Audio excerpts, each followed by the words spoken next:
Morning with Florida A&M head coach Willie Simmons. Florida A&M defeated Morgan State this past weekend and will head north to face off against Howard on Saturday in Washington, D.C. Good morning, Coach. How you doing? Hey, good morning, Ryan. Doing well. Coach, talk about last weekend's game as you took control early as you clinched your first winning season since 2011. Definitely. It was a really good football game for us. A great day for football here in Tallahassee. It was our first cool day, so to speak. Been really hot down in Tallahassee all season, so it's good to get out in 70-degree weather for a change. But the guys came out with a lot of energy. We talked to them all week about starting fast. We knew that Morgan was a dangerous football team if you allow them to keep the game close. They've shown throughout the entire season that when the game is close, they're a very, very dangerous football team. So, we placed the emphasis on starting fast in whatever phase. It didn't have to necessarily be offense. And the defense did a great job of getting an early touchdown on the first defensive possession. And, again, from that, the guys really kept the tempo, and the crowd got behind the guys, and they really did a great job of closing the game out. So, great overall team win. Again, first winning season here since 2011, and it keeps us in the driver's seat to hopefully clinch our first Meac championship in the same period of time. So definitely proud of these guys, but we understand the work is not done, because obviously we have a very, very good Howard football team that we're going to this week, and we know that we have to definitely prepare ourselves for a 60-minute football game. And talk about your team as they're playing with confidence at all times high now, but when you first got to Tallahassee in December and you went through spring ball and what we see as of last week, what has been the biggest difference in terms of the team building their confidence? Well, I think the biggest difference is that the guys are actually playing for one another. And when I got here, the first thing I noticed was that, we had a talented football team. It wasn't an issue of a lack of size or lack of speed or lack of athleticism. It was a group of guys that for the last few years have really been searching for their own identity. And so the big emphasis that we placed on those guys was really playing for each other, really understanding what it takes to play football here at Florida A&M. There's a certain love and a certain pride that you have to wear the orange and green, to be a Rattler. And I understand that growing up here. So that was the biggest thing for our guys, learning the school alma mater, understanding who Jake Gaither, was and what he meant to this program, knowing the Rudy Hubbard, and the history that this team made in 1978 by winning the first ever, FCS national championship. All the history that's made Florida A&M the top public HBCU in America for a very long time. A lot of these guys didn't know. I think they just came to school here because FAMU might have been their only offer, or someone told them that they can walk on to FAMU, have an opportunity to play. But just really understanding what it means to be a Rattler is one of the biggest things that we push to these guys, and they understand. I think they understand that now. And as you see, the group of guys that play every Saturday for not only themselves and their families, but for everyone who supports this amazing institution that we get to call home. Thank you, Coach. We'll now open up the call for questions from the media. Thank you. Ladies and gentlemen, if you would like to register a question, please press the 1-4 on your telephone. You will hear a 3-tone prompt to acknowledge your request. If your question has been answered and you would like to withdraw your registration, please press the 1 followed by the 3. One moment, please, for the first question. First question comes from the line of Melvin Beal with Inside Sports. Please proceed. Good morning, Coach. How are you? Hey, good morning, Melvin. Doing well. Good. Listen, talk a little bit about the emergence of Deshaun Smith. I know that with the flow of the game, he got a lot more activity on Saturday. But talk a little bit about him, because he's a former Mr. Florida football player. Is that correct? Yes, sir. Talk a little bit about his emergence. Go sorry. Go ahead. Deshaun's a guy that has had an interesting road to FAMU. Like you alluded to, he was Mr. Florida, and that's obviously a huge accomplishment in a state such as Florida, with all the rich football history and talent that we've had throughout the years. For him to be Mr. Football definitely shows that he's an extremely talented young man. Had some academic issues coming out and so didn't have the type of bigger offers that typical Mr. Floridas have. So ended up signing, I think, a 1AA scholarship somewhere. That didn't work out. Ended up going to junior college up in Mississippi, and I think had an incident, had some things happen there that affected, his favor with the coaching staff and all of that. So, he's been a guy that had to overcome some things to get here. And once he got here, he really found himself in a loaded backfield. We had Devin Bowers, who was the second-team preseason running back, Ricky Henrillis, who was the leading rusher the last half of the season last year, and then Bishop Bonnet just comes out of nowhere, in spring ball and in fall camp, and is really, really having a great spring. And even the freshmen that we signed, all those guys were performing extremely well. So it was really hard to see anybody just kind of separate themselves. And by him being patient and just a matter of circumstance, Devin Bowers goes out with a concussion. Ricky Henrillis aggravates his knee, and Bishop Bonnet rolls his ankle a few weeks ago. So now he's the next man up. And North Carolina Central was really the first game that he got significant action, and obviously rushes for 100 yards, and then became the star running back. And last game, same thing, over 100 yards rushing. So he's just a guy that has really is the epitome of what it takes to overcome adversity. He's a humble young man. Always, keeps a positive attitude. Asks a lot of questions. Wants to do well. Works harder than anybody. I mean, he lives here at the building, literally. And if you come to the office, he's going to be either out on the practice field, in the film room, in the locker room, taking a nap. I mean, he's definitely a football junkie. And but again, he's just a guy that has bought his time, and now I think everyone understands and realizes why this guy was good enough to be the best high school football player in the state of Florida 3 years ago.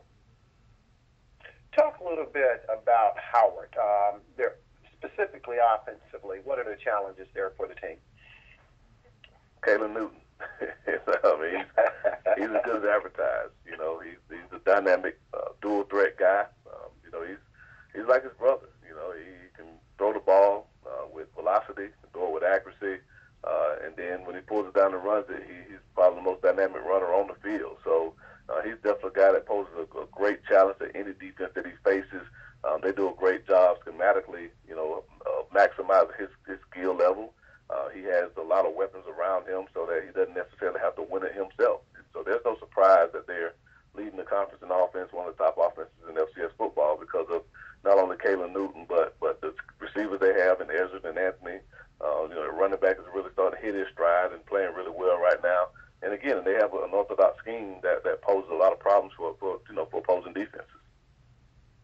Talk a little bit about their defense and special teams. Well, they're very, very sound in special teams. That's one of the things we talked to our team about on Sunday, is that very rarely do you see them out of position. Their kickoff coverage team runs down and they stay in their lane. When they're at punt, everybody knows that they're supposed to be blocking, and then they cover well and stay in their lanes.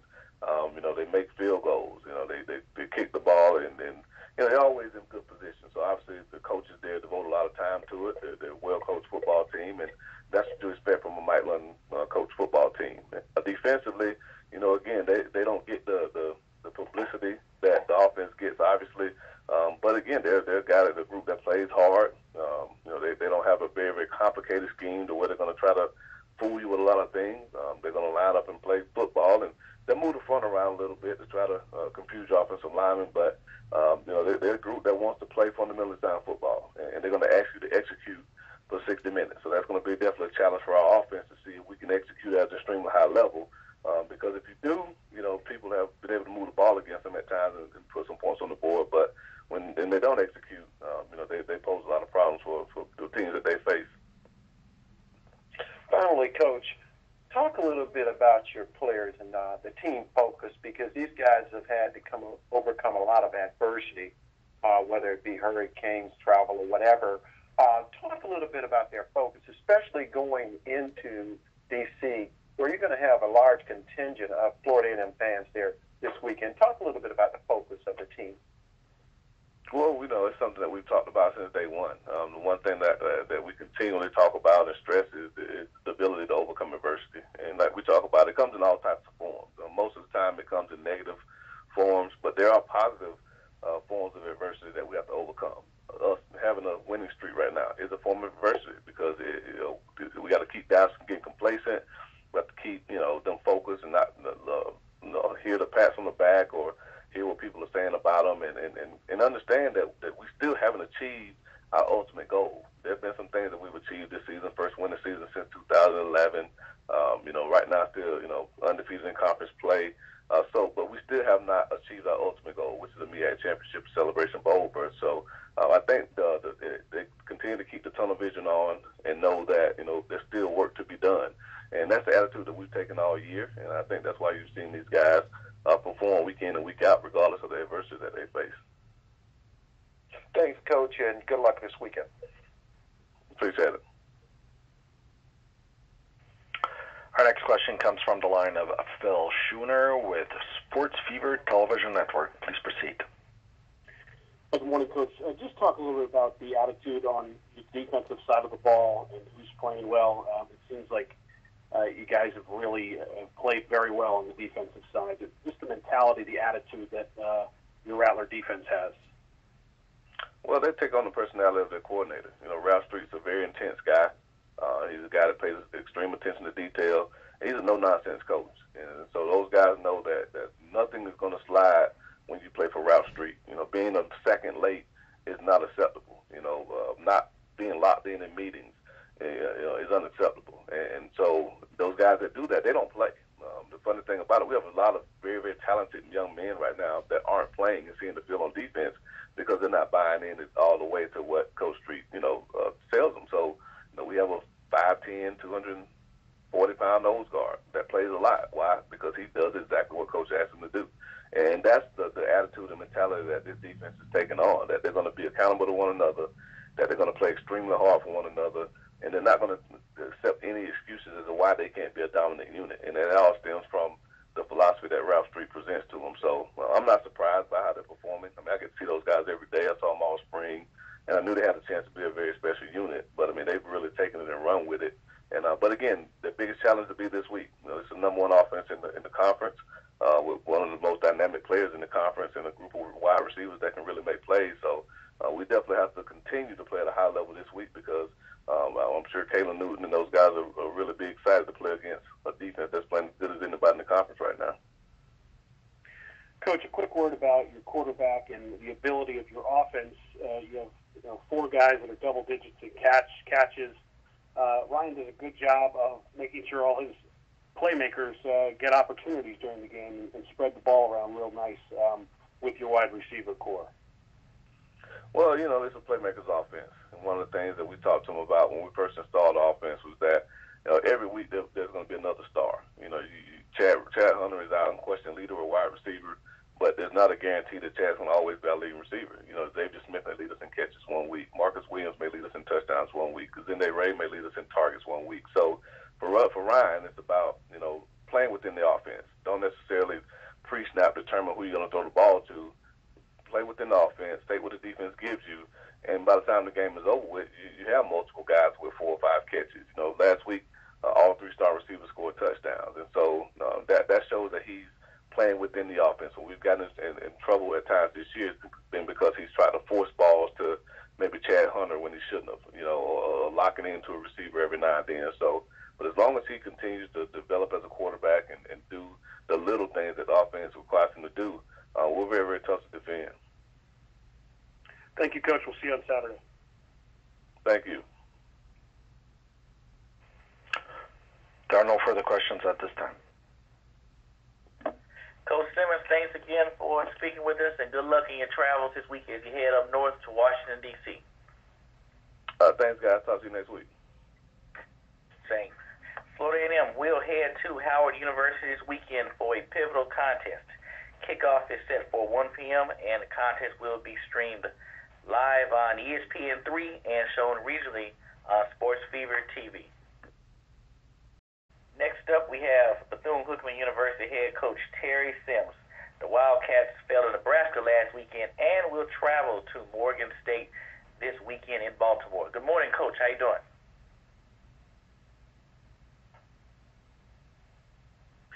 Coach Sims. Yes, sir. Well, good morning. How you doing? I'm great. How are you? I'm good, Coach. Talk about last week's game at Nebraska and what stood out in your eyes after looking at the tape? Well, I think, you know, it was an experience for our guys.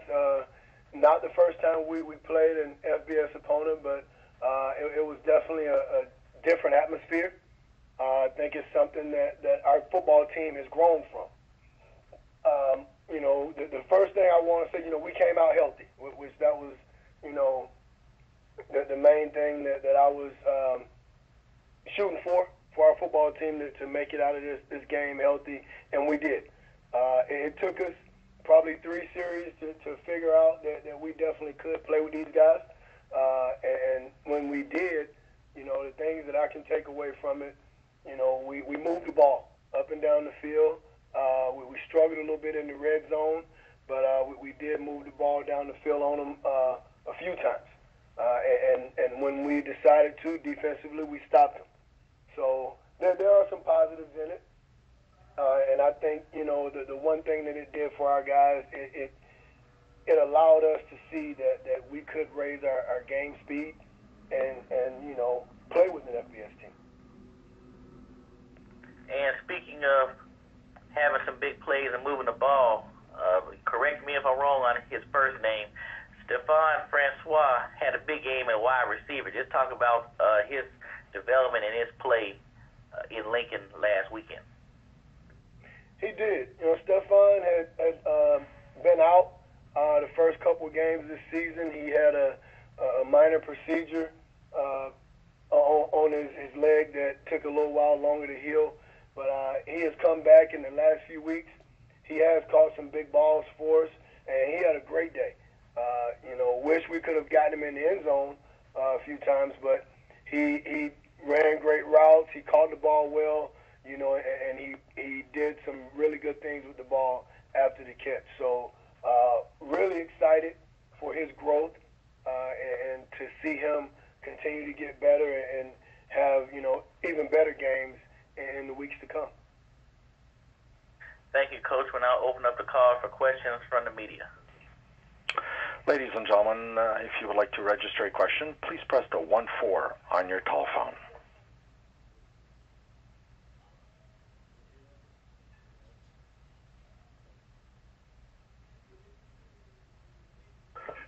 We have a question from Geoff Reynolds with Sports Fever Television. Please proceed.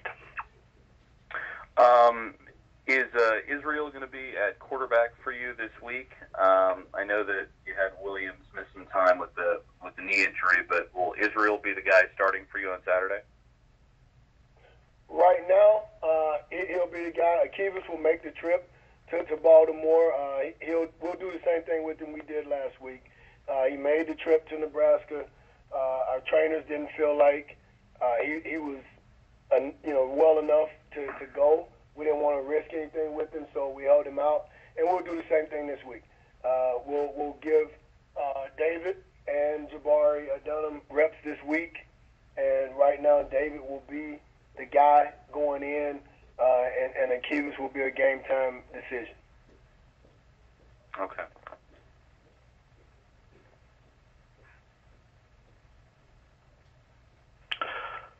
There are no further questions at this time. Coach, talk about going up against a tough Oregon State team. They've proven they can play with anybody, and they're very physical on defense and like to run the ball. So just what stands out once you look at their film, and also just talk about their playing inspired under their head coach, Ernest Jones.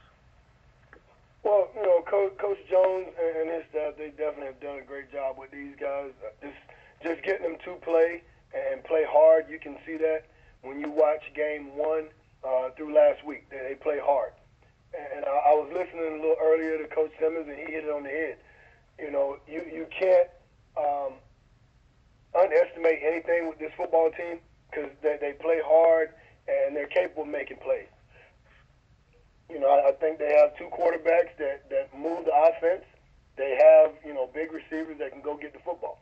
So we definitely have to, you know, make sure that we're in tune to what's going on with those guys offensively. And you know, defensively, they fly around. They fly around. They have a nose for the football, and we're gonna have to make sure that we take our A game, in the Baltimore on Saturday, because we're going to face, I think, a hungry football team who may have felt like they dropped a couple games that they shouldn't have, and we're not gonna go in and expect anyone to lay down. We got to go in and make sure we're clicking on all cylinders in all three phases to give ourselves a chance to come out with a win. And also, going back to the Nebraska contest last week, in terms of the experience off the field, I ran across several articles that chronicled everything from the coaching staff to the players to even equipment managers. So I guess as a whole, and just having a chance to talk with additional media about items and things he normally would have, just talk about the value it brings back to the school and how can you build off that from this point. Well, honestly, I think that's probably I think the nicest group of people that I've been around, especially playing an FBS game. They were very hospitable. Just the atmosphere from getting there to the hotel, everything was just it was first class. They did a great job hosting us, and just not really focusing on the field, but they had a lot of people that were there supporting us to make sure that we had everything we needed. And I think just giving our guys that experience to be treated like that, because I think we treat our guys pretty good, but it was another level. It was taken to another level on last weekend, and it's just something I think that our guys will use to build on, and something that they will remember, the rest of their lives. Well, Coach, thank you for speaking with us this morning, and good luck as you head up north to Baltimore to face off against Morgan State on Saturday, and we'll talk with you again next week. All right, Ryan, thank you. Have a good day. You're welcome, and you too. Bethune-Cookman will head to Baltimore on Saturday to face off against the Bears of Morgan State. Kickoff is set for 4 p.m. as the contest will be shown live on ESPN3 and regionally on Sports Fever TV. We will now travel north to Dover, Delaware for our third call this morning as we welcome in Delaware State head coach Rod Milstead.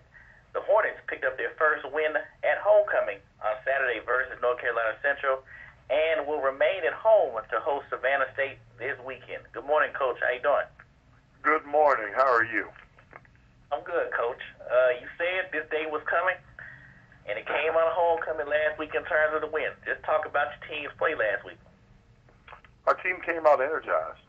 We've practiced so hard all year long and trying to get all cylinders fired. And it was a different team last Saturday. We practiced really, really hard. We prepared well, had a good game plan, and our players executed it, the game plan, which worked very, very well. And I'm so proud of them. Couldn't have come at a better time. And it feels really good to finally get that first win. It feels really good, and to get it at homecoming was even better. And speaking of the game plan, your running back, Michael Chris Ike, came onto the scene, and it's probably a lot of people, who is he? And he's from Canada, so just talk about his matriculation to Dover, but then talk about what type of player he is, because he looks like a big running back on paper. He is a very good player. He's going to be somebody that is going to be the mainstay here at Delaware State for some time. He's a guy who works really, really hard in the weight room, and we've been bringing him along, trying to groom him for what we want him to do. We've seen his potential from day one. The first time we put the tape on to watch him, it was a no-brainer. We had the conversation, and then when he came to Dover on his official visit, it was pretty special. We connected right away. His words were, "Coach, I want to be a Hornet." And he has lived his life that way. We've been trying to make sure that he is prepared to play and to play at a high level, and he did. We first let him out the gate against Howard, and he had 10 rushes for 98 yards. And this week, of course, he had a remarkable game against North Carolina Central. So we're using him in the best capacity possible.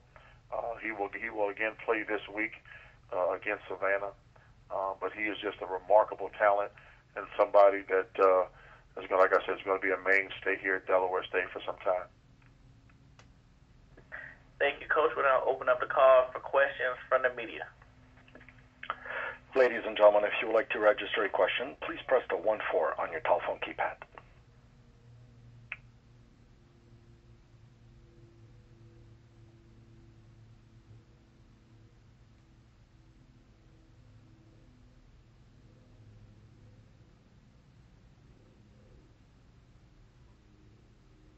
Coach, talk about your defense last week. You had 3 sacks, and y'all was very aggressive running to the ball at all times. Just talk about their inspired play, also led by Brian Cavalcante. Well, Brian has been a leader for us all year long, and leading our defense. And this week he brought some people along with him. He brought Justin Castile with him, who had 9 tackles as well. And they played as one unit. I mean, you got Jihad Nabier, who's probably the most explosive defensive player on our field, although he's not very, very big. But it seems that he has a knack for the football game and locating the ball carriers and rallying the defense to be good. And it was something that was his mission last week to up the level and up the standard here on our defense. And that's what took place. The guys, just like I said, executed the game plan very, very well.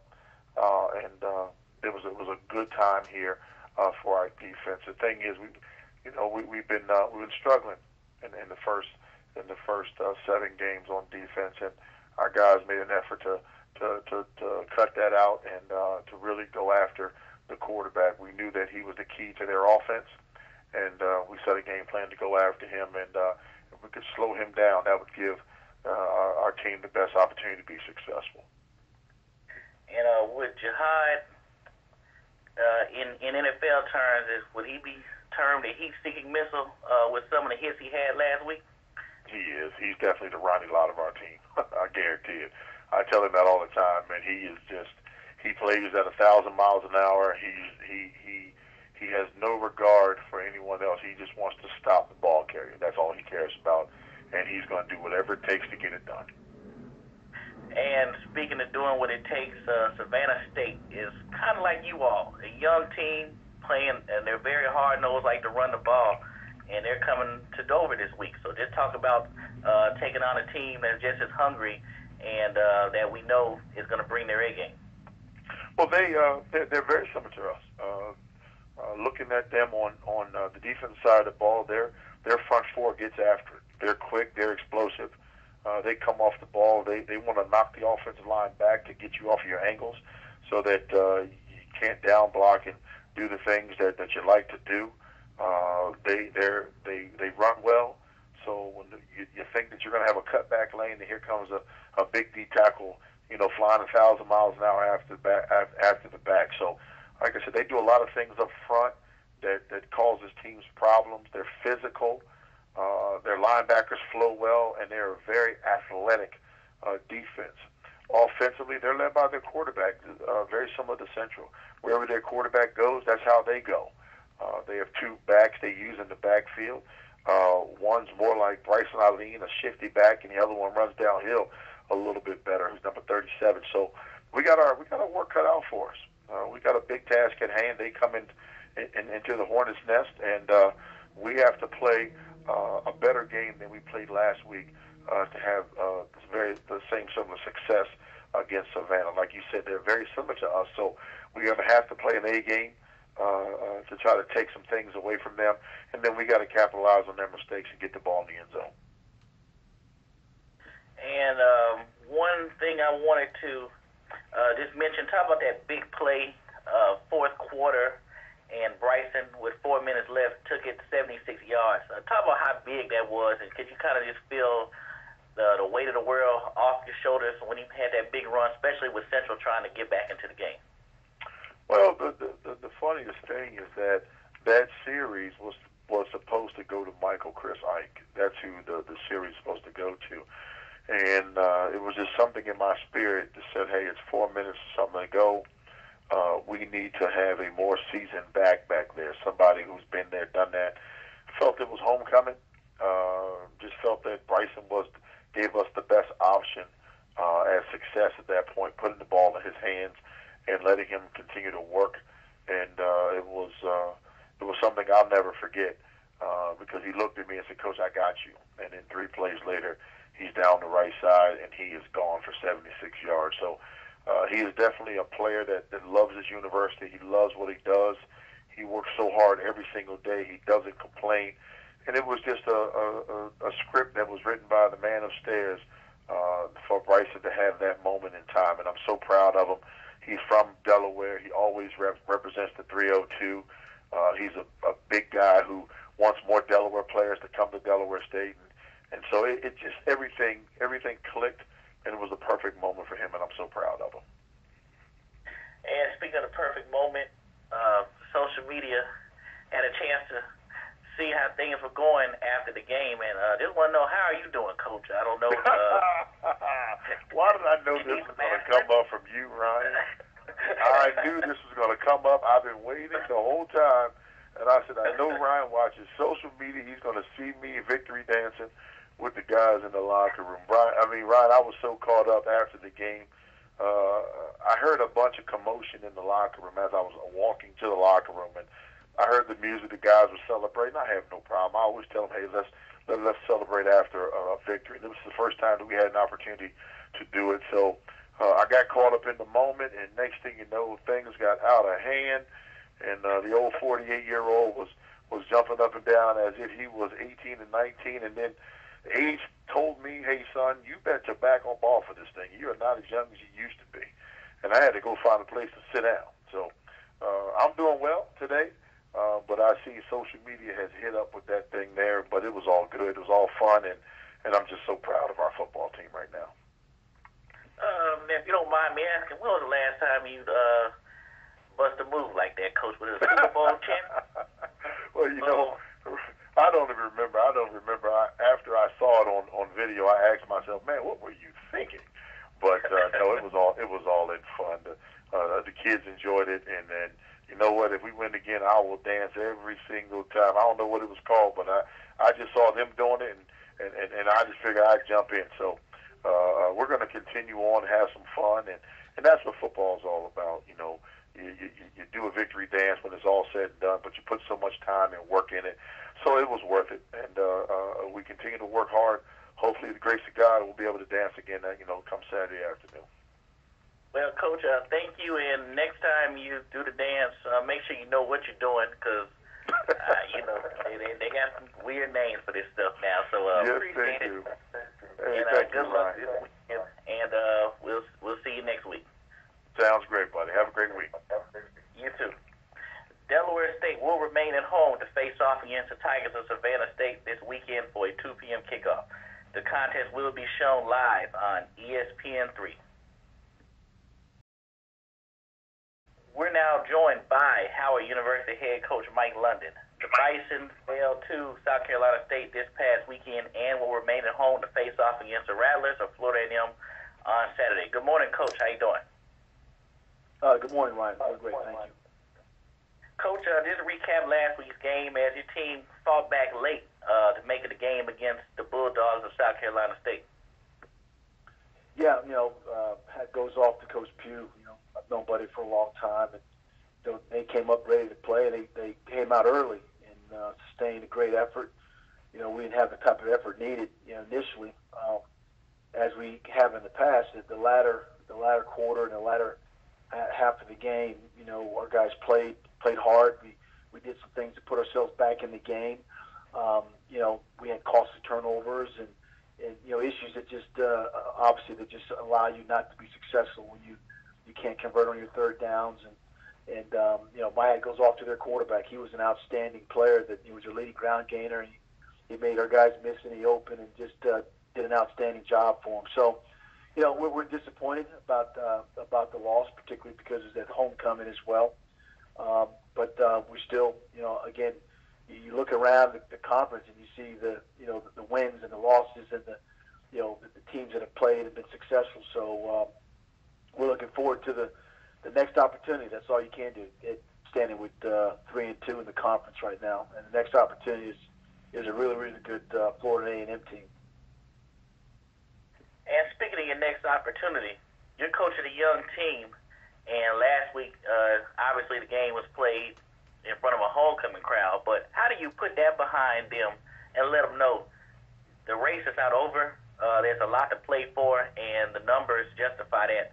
And so how do you get them just erase last week's and focus on this week's task at hand? Well, we're all ruled by the psychology of results. I mean, obviously, so it's a loss, and it's homecoming, so you have stakeholders there that you'd like for the outcome to be different. But you have to have a short memory, particularly as you're going through a season. And you go back and you look at things that you could have done better, that you must do better. The conference games that we lost, literally in the last moments or possessions of the game.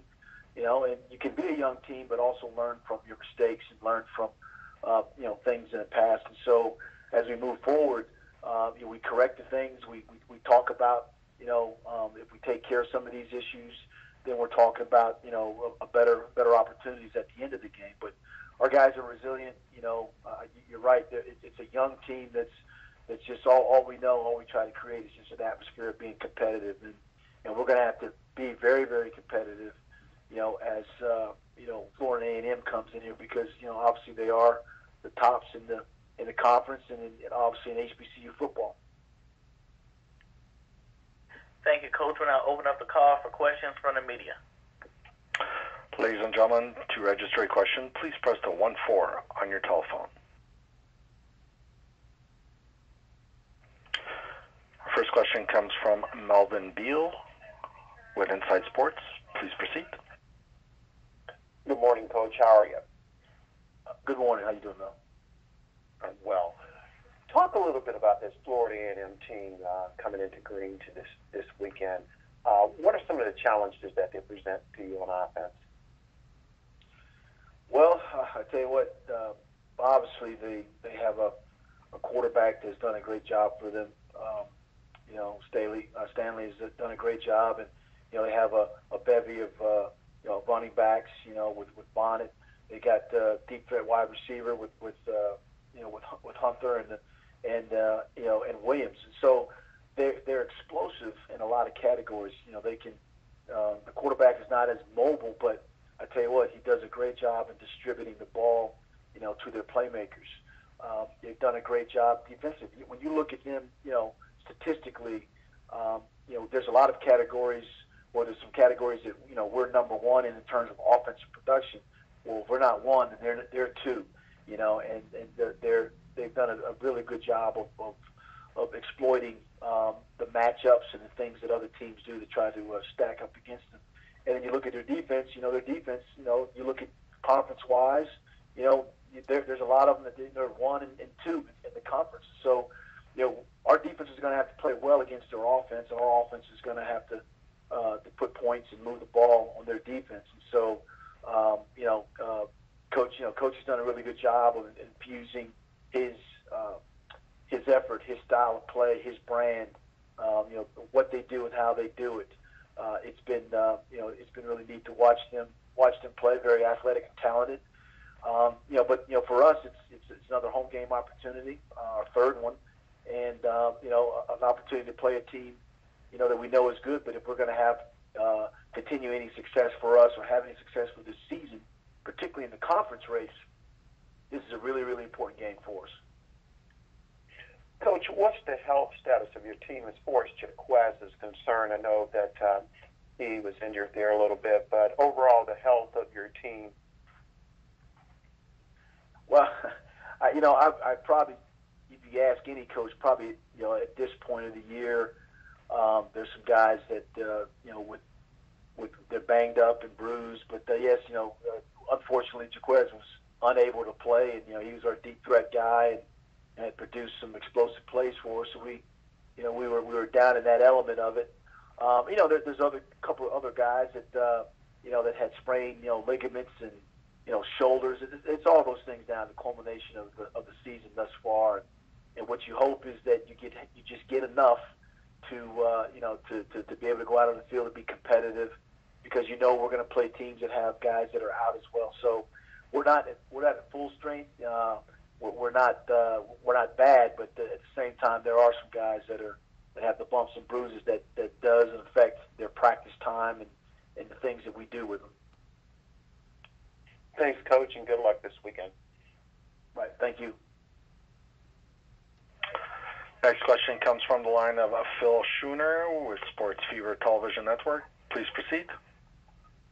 Hey, Coach, just looking back on the onside kick at the end of the game on Saturday, just clarification what you saw from when you watched it back. Execution was perfect, but there was obviously the penalty at the line of scrimmage. What was the call there, or what caused the penalty on that, the onside kick at the end of the game? Yeah, again,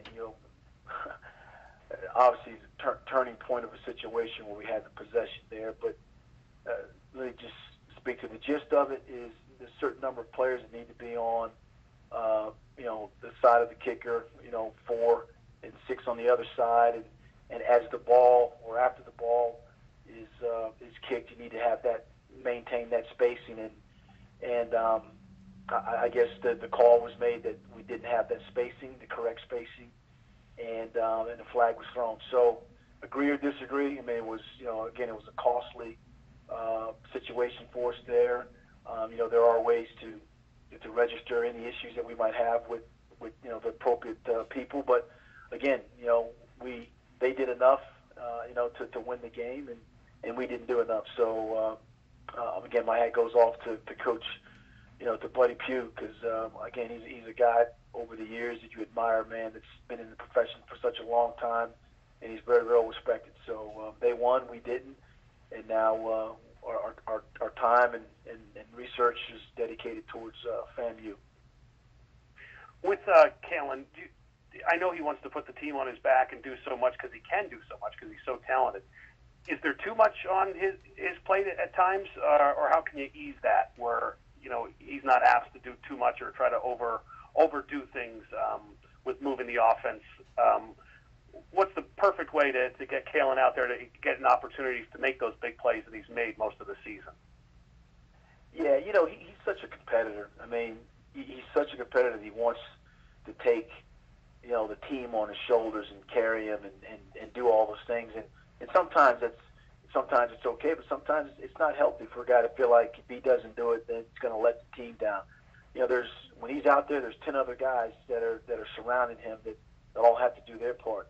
There's some of the throws and decisions, obviously during the course of the game, he would say he wished he hadn't made or made the right decisions. But again, he's a guy that's been an all-star for us. He's been a competitor, for us. And you're right. Sometimes you have a young man like that who wants to take the reins and just say, just go with me, I got you. And we got to support him. But at the same time, he knows that he's got to allow some things to occur for our team in order to be successful as well. So I love his fortitude. I love his attitude. He's highly competitive. You look at his family. You look at the things that maybe he does shoulder some expectations of being a Superman. And and it's okay sometimes that doesn't happen, to know that you're human like everybody else. But I tell you, from a mindset and a framework of a competitive guy, I've been around a lot of them, and he's up there as one of the best. Thank you, Coach. We'll see you Saturday. Okay, thank you. Our next question comes from the line of Rory Sherrock with Tallahassee Democrat. Please proceed. Good morning, Coach. How are you today? Good morning. How you doing? I'm fine, thank you. Coach, the team has kind of had a yo-yo effect this year. There's been times when you guys look like world beaters and can just light up the scoreboard, and then there's been instances like last week where there's struggles and the end results are losses. Would you attribute that to injuries, or is it more of execution, or is it a kind of I mean, you can always go back and look at, the who and the what, who's there, who's playing, who's not playing.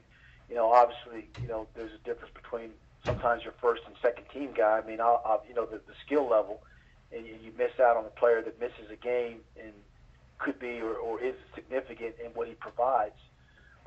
There's some elements of youth. There's some elements of not executing, as you said.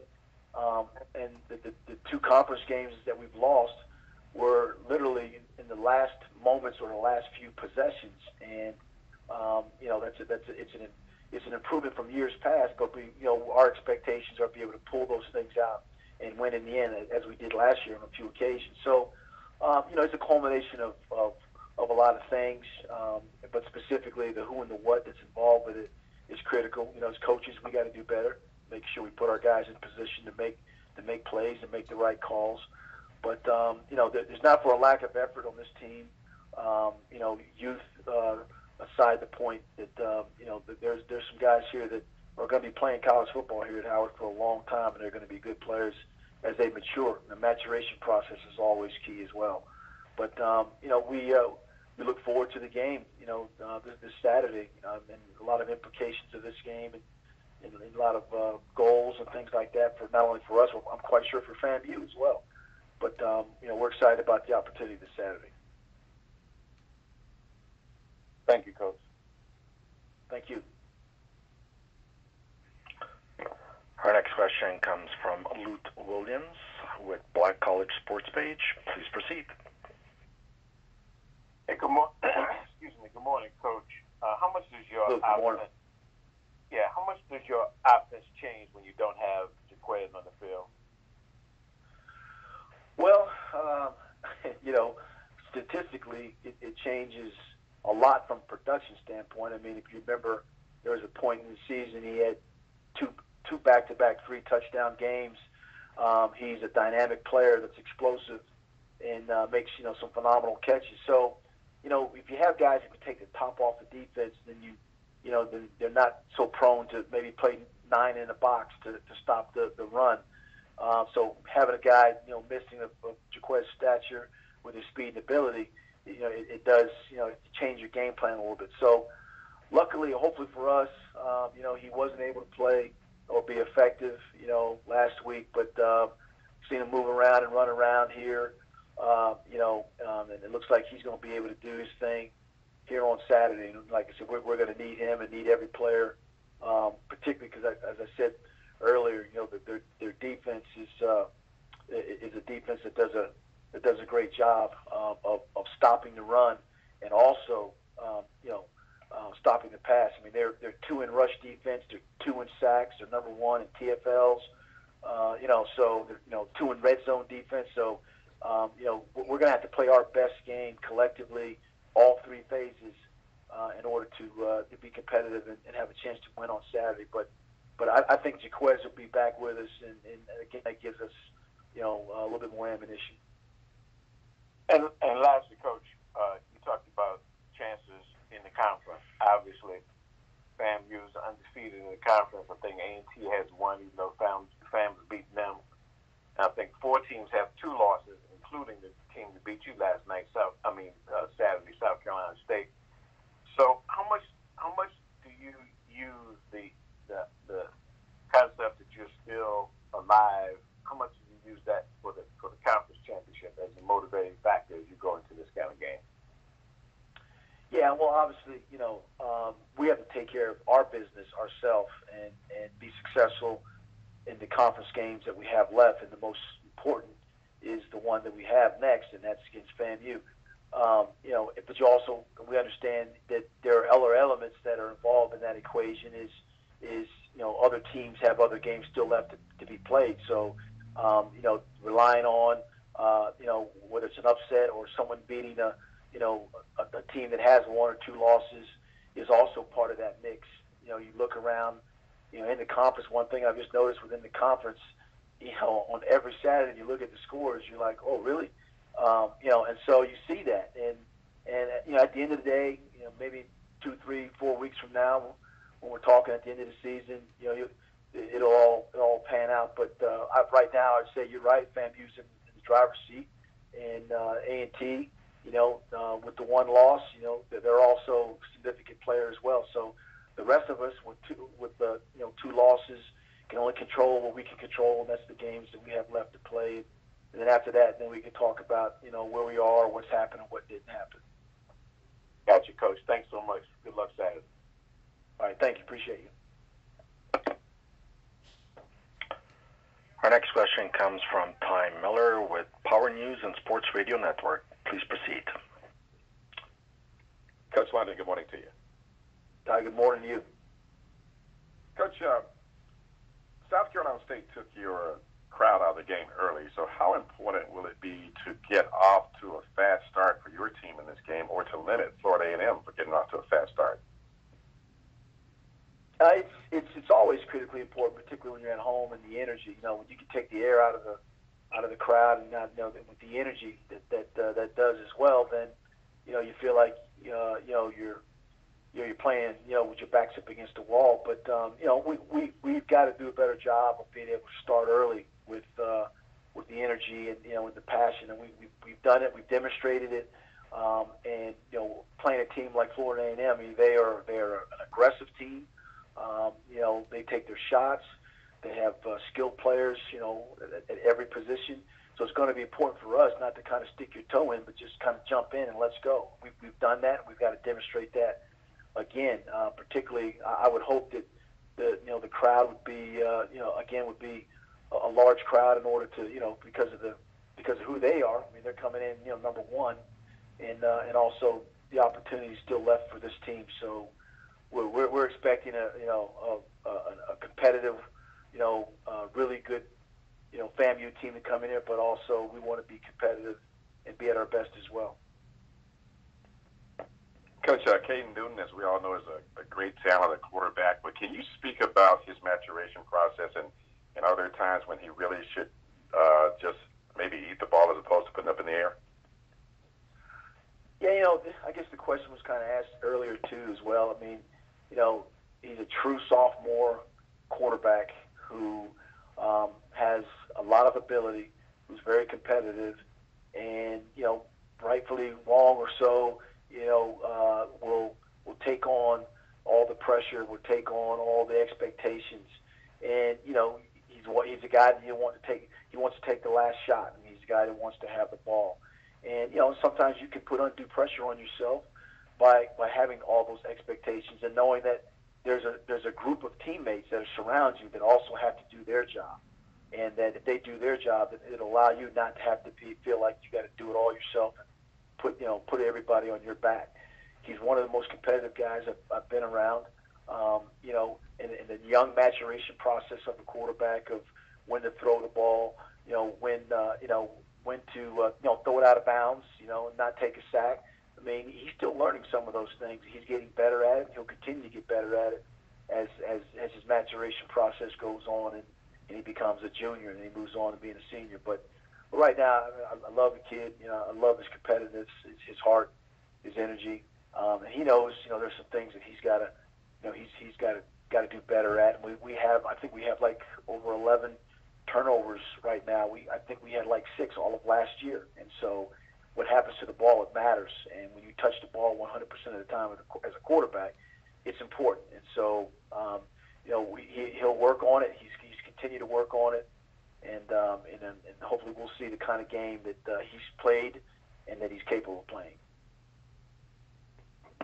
And Coach, as far as Florida A&M is concerned, without providing any bulletin board material, or as much as you can answer this, if there's any chink in their armor, what would that be? Oh, wow. I tell you what, when you look at them on tape, you look at a complete team, because not only do they do well offensively and defensively, even their kicking game has been really good. So it's not as much as a lot of times what you don't do. I mean, you go and we throw the ball pretty good. I mean, it just looks statistically, our pass defense is fifth, their pass defense is ninth in the Meac. So it's just one of those things. It's not as much as a chink in the armor as we have to make sure that we play our best game, because there's enough skill talent everywhere. They're downline rushers.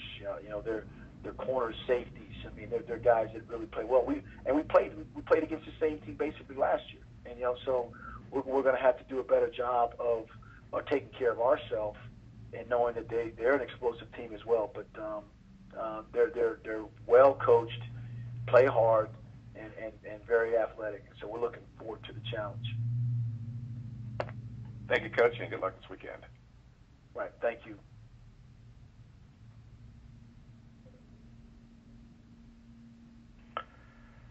There are no further questions at this time.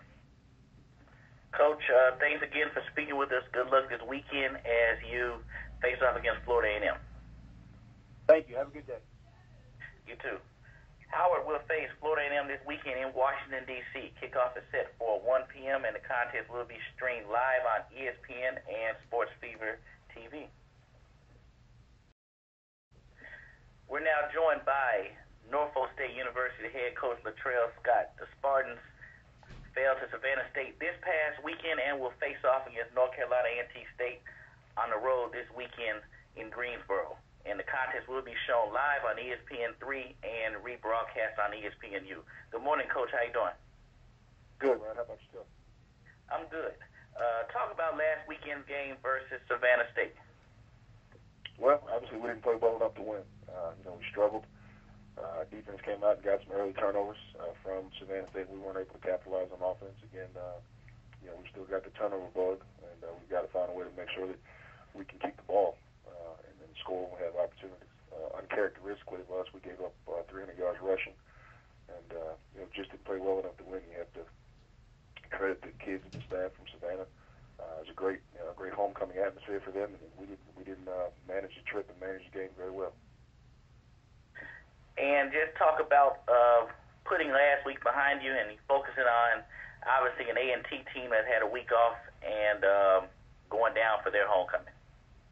Well, I don't know who does the schedule in Meac, man, but the last 3 weeks, we've played, a team with a bye week going into their homecoming, so it's been a tough schedule for us, but obviously we're playing one of the better teams in the country. I know they've lost a few games this season, which is kind of uncharacteristic of them, but when you turn the tape on, it's a typical A&T football team.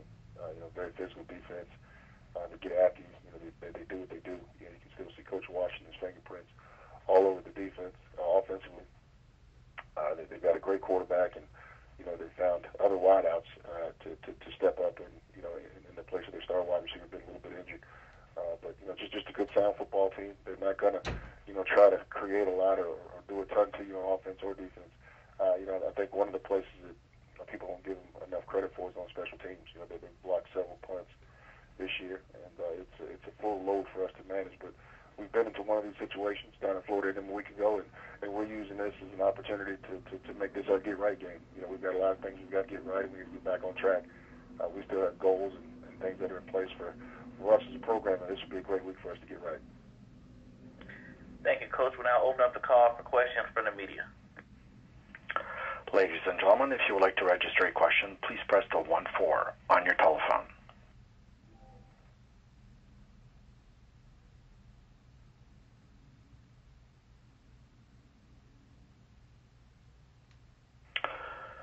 We have a question from the line of Jeff Mills with Greensboro News and Record.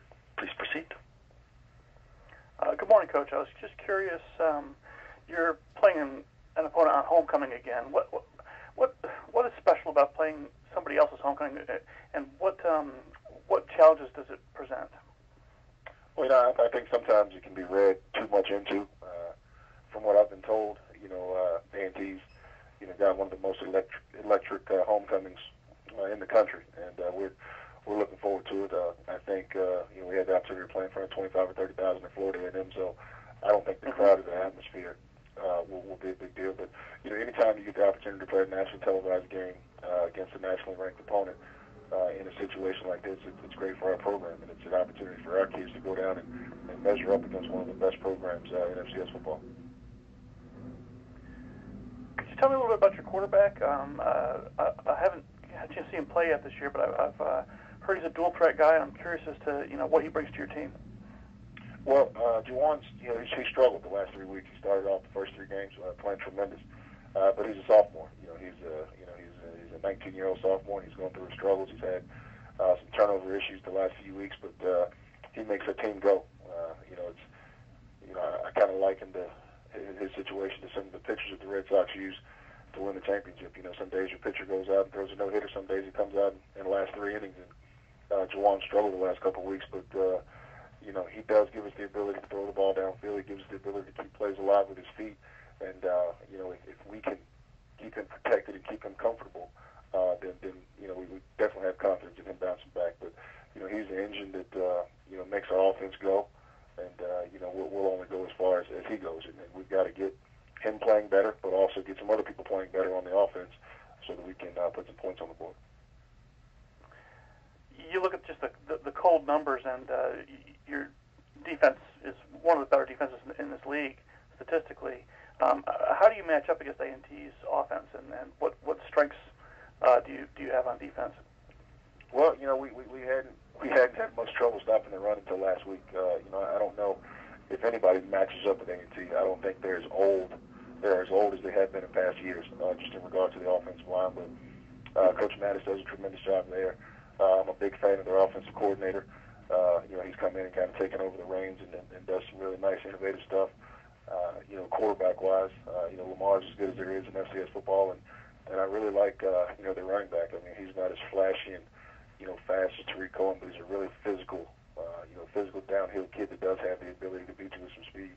And obviously, Elijah Bell on the outside gives you fits, but they've got another wide receiver. I think he's wearing number 18 that gives you even more height, than Elijah does. So, we're going to match up the best way that we can all the way across the board, and I think we've got good players on defense, and, with the exception of this past week, our defense has played well enough for us to win games, and, we're going to take that same approach versus A&T this week. Thanks so much. Thank you. Our next question comes from Lute Williams with Black College Sports Page. Please proceed. Hey, Coach, how are you today? Good, Lee. How about yourself?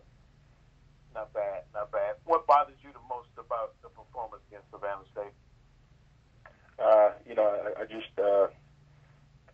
I don't feel like we're giving ourselves opportunities. And the disappointing thing is we've had 2 great weeks of practice, and it hasn't translated to Saturday, the last 2 Saturdays. And I think when you practice that way, you expect to play well. And I think we're kind of going through a little bit of a stage to where if one thing goes wrong, all the air kind of goes out the balloon. Our defense comes out, gets a turnover on the first drive, and we can't punch it in our offense. And then they get another turnover. We've got an open touchdown, and we don't catch the pass. And I think we've found ourselves in a situation where we've got to learn how to handle adversity a little bit better. And we've got to have some success, and we've got to get some big plays from some different places. I've been in this situation before, and a lot of 17, 18, 19-year-old kids haven't been. And a lot of times in a season like this, where you feel like you're kind of sliding down a bad slope, it takes one play to turn the season around. That's kind of what we're looking for. So it has as much to do with youth, perhaps, as anything else? I'm not going to blame it on youth, because everybody that's playing now, with the exception of probably 3 or 4 people, have played. But we do still have some guys in some key spots. I mean, our quarterback's still a true sophomore. So he's making some sophomore mistakes, and kind of a little bit of a sophomore slump. But I'm not going to say it's a youth thing at all, because our guys have game experience. We've just got to find a way, really, to get out of our own way and own up to some of our mistakes and not point the finger in some cases, and just be better overall as a staff and as a team. When you talk about a get-back game, you really mean forget about what's happened over the past couple of weeks and try to get back to the positive results and wins that you've had so far. No question. We're calling it a get-right week, and it's we've got a lot of things to get right, and what better opportunity or what better space do we have to get right? I mean, I think A&T is one of the best programs in FCS football. We're going to go down and play in what I hear is an electric environment. I mean, if this is better than the Florida A&M situation for homecoming at Iron, we're in for a real treat. But we're we're looking forward to being a part of this and being able to go down and be competitive and see how we can match against a great football team. Does it mean anything that A&T has lost 2 games that they lost against conference teams at home on last-second field goals? Well, I think I've watched both of those games, and I think both of those games had as much to do with A&T not making some plays down the stretch. They didn't win those ball games, but I think they probably did some things to hurt themselves. But what I think it does, it sends a message to the conference that they're mortal. They're still, in my opinion, one of the top 2 or 3 teams in the conference. But it just shows you that, that they are mortal and that they do make some of the same mistakes that other people make, and that, they can't come out of the other end of the scoreboard. And it does give your team some hope. Because I think sometimes when you play A&T, you're not just playing the guys on the field. You're playing the Celebration Bowl champs and the guys that have, gone undefeated in the conference for so long. And I think, just with them losing 2 conference games or losing to 2 conference teams, it does make them mortal. But I don't expect them to be, ready to lay down on Saturday by any stretch. Good luck, Coach. Thanks. Thank you.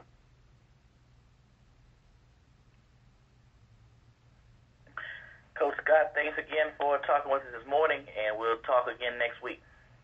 All right, see you. Thank you.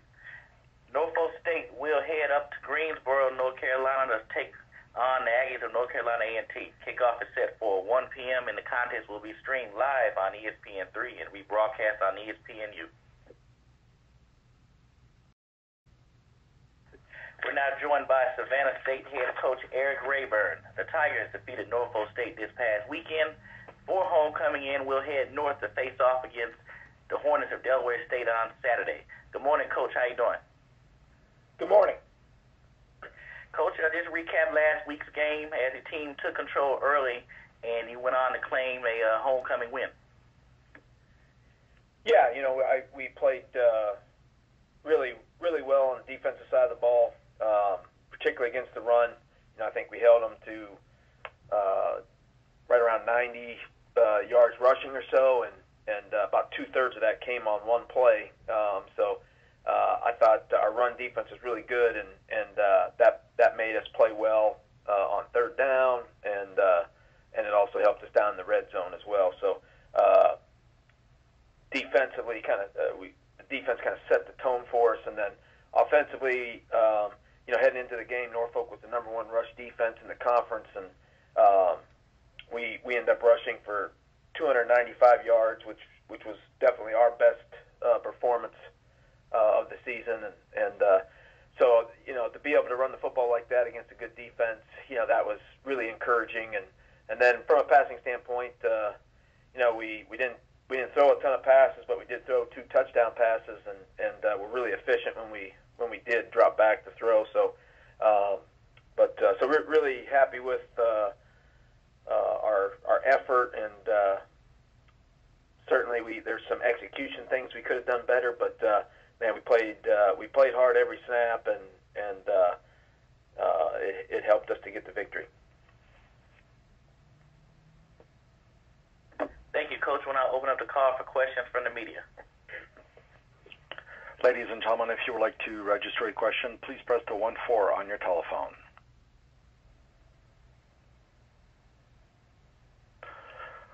We have a question from Ty Miller with Power News and Sports Radio Network. Please proceed. Hey, Coach Raeburn, good morning to you. Morning. Coach, your team is playing much better down the stretch, and of course, all of us know that you are not going to be a part of the Meac next season. Is it a point where you right now that you think, I want to know, has that transfer rule affected you in any kind of way, being that you're going to be moving to a new division next year? Has that been talked about amongst your players, or have any players talked about whether they would transfer? We've had a couple guys leave.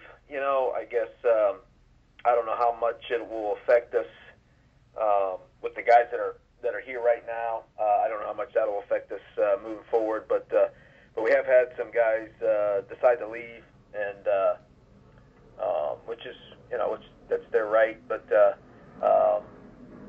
guys that have stuck around. They're working hard, and I think they're getting better, and our team's playing better because of it. Have you spoken to the team about being a factor in the Meac race going down the stretch? Yeah, we talk about just trying to play our best each week, and we talk about the one thing about the Meac, I think there's a lot of parity, so on any given Saturday, I think anybody, if they come out and play their best, I think anyone's capable of beating any other team. And we try to stress that with our guys that, hey, if we don't play well, everybody on our schedule can beat us. But if we go out there and play well, we can beat anybody. And we've showed that a couple times, but we just haven't done that consistently. Going into Delaware State, the Hornets got what could be considered an unexpected win. So does even that happening this past week, does it raise your awareness about the Hornets this weekend? Yeah, and I guess I guess we're not in a situation where we would overlook anybody. We haven't won it. I think it's easier for teams like that have been perennially at the top of the conference to overlook someone like Savannah State or someone like Delaware State, but that shouldn't be an issue for us. We know that everybody can line up and beat us if we don't play our tails off and have a good week of preparation. So I think we take the mindset in every week that we're the underdogs, and but certainly the impressive win they had against a good North Carolina Central team this past week, that certainly have our guys' attention for sure. Coach, what's been the biggest reason for your recent better play for your team? What's been the biggest reason on both offense and defense? Yeah, I think I would say it's been it all revolves around kind of rushing the football. We have played better run defense, and we have run the ball better, and so that's helped us for sure. I think it's also contributed to us doing a better job in creating takeaways on defense. We've gotten more interceptions, these last 3 weeks than we typically had in the past, because we had played better run defense and put teams in, third and long where they more predictable passing situations. So I think it probably centers most around, running the football, being better at stopping the run and then running it better on offense. Hey, Coach, I know we always know it's one game at a time for all coaches, but have your players collectively even thought about making a statement, as Savannah State heads out of the MEAC? Because your last couple of games, you really can be a factor, particularly the following week. So has that been discussed at all about they want to go out in a big way, even if they don't win the championship? Yeah, I think our guys want to, change the reputation of Savannah State. Obviously, haven't had, from the time they joined the Meac through 2015, Savannah State, I think, had only won 2 conference games. So, these last 3 seasons, we've tried to, become competitive, and then, and now the next step is to try and not just be competitive, but try and win some of these close games, and so I think our guys are trying to, change the perception of our program, and hopefully we'll find a way to do that, these last few weeks. Thank you, Coach. Good luck this weekend. Thank you.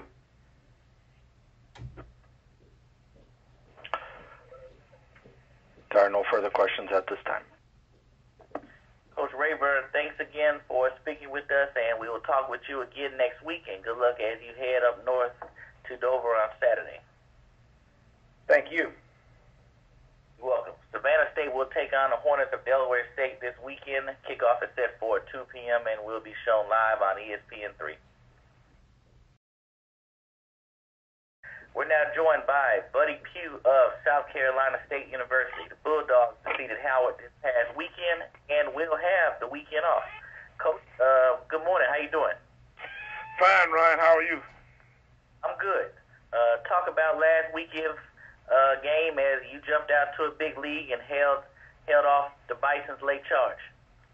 We did. We got off to a good start against Howard. We received the opening kickoff and were able to drive it down and get a score, and eventually got another score to go up 14 and then 17-0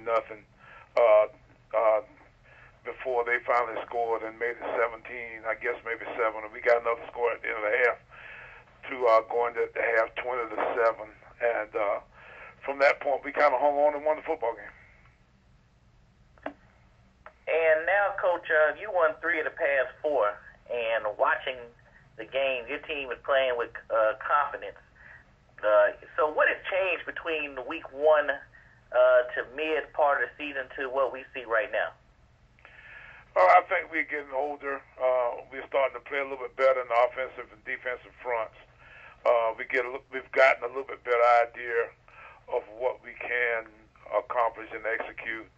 And our guys, are getting some confidence in the fact that, that they can execute against the competition that we're playing against. So I think it's just kind of a maturism of sorts of our team as a whole. And the fact that we're playing so many young guys, it's really a little bit unexpected that we're playing as good as we are. And just talk about, obviously, your quarterback is getting all the headlines, but each week I see a different running back come out of nowhere. So just talk about getting all them on the same page. Well, we've got about 5 running backs that we think are all pretty good, and they're very similar in style.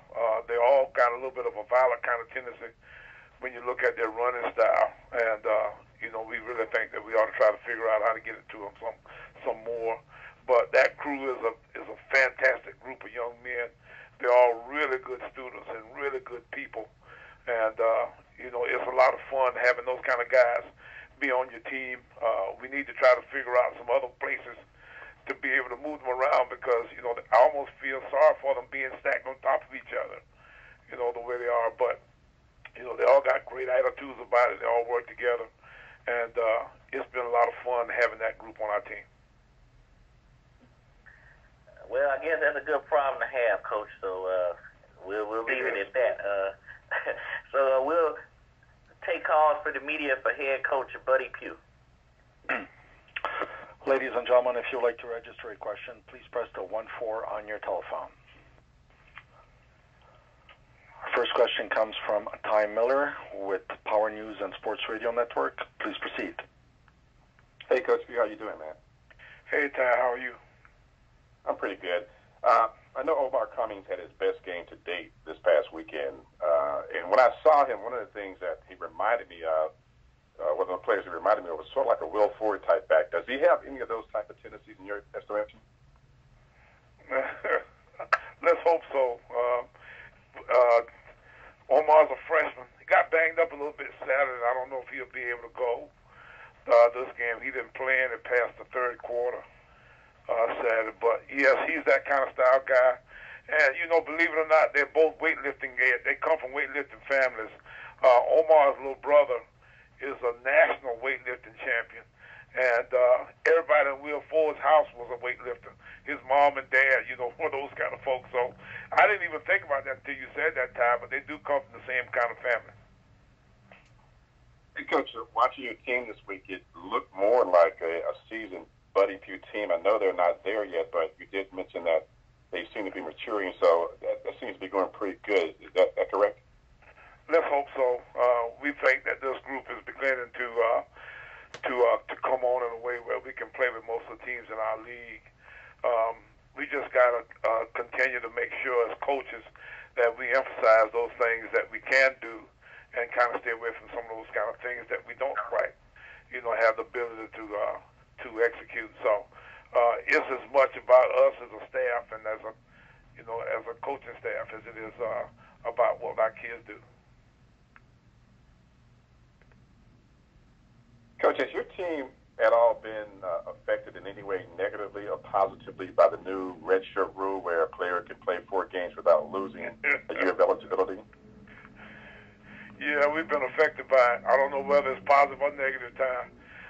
I've got guys who come in and want a red shirt, in the middle of the season after they played a while, which is, I guess, understandable of sorts. If you're kind of down in the depth chart and you got a red shirt available to you, and you hadn't played past the number of games that you can play that way, then that's the first thing comes to mind. And you get some of the older guys, who might be considering graduating and moving on that way because they're not playing quite as much as they like to play, toward the end of their careers that way. So I think it's a good rule of sorts. I hadn't quite figured out, all of the nuances of how it's gonna fit. In the end of the day, I can tell you that I was really for it, when we were doing it, and I still think I like it. But it's been a new rule, and there've been a little kind of odds and ends things to it that that I think we're still trying to figure out. Coach, do you think it's a better rule for freshmen as opposed to upperclassmen?